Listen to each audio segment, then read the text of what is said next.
আমরা এসেছি উত্তর কলকাতার ছাতুবাবু লাটুবাবুর বাজারে ঐতিহ্যশালী চড়ক উৎসব দেখতে।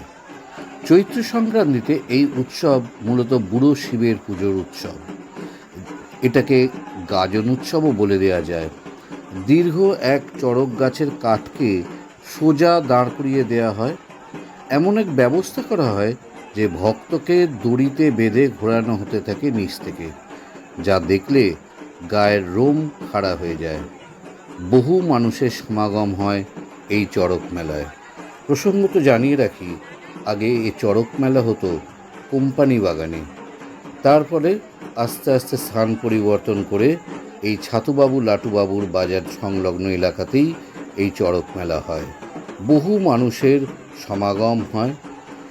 প্রাচীন কলকাতার এক ঐতিহ্যশালী অঞ্চল, ঐতিহ্যশালী উৎসব কয়েকদিন যেন হৈ হৈ করে মেতে ওঠে।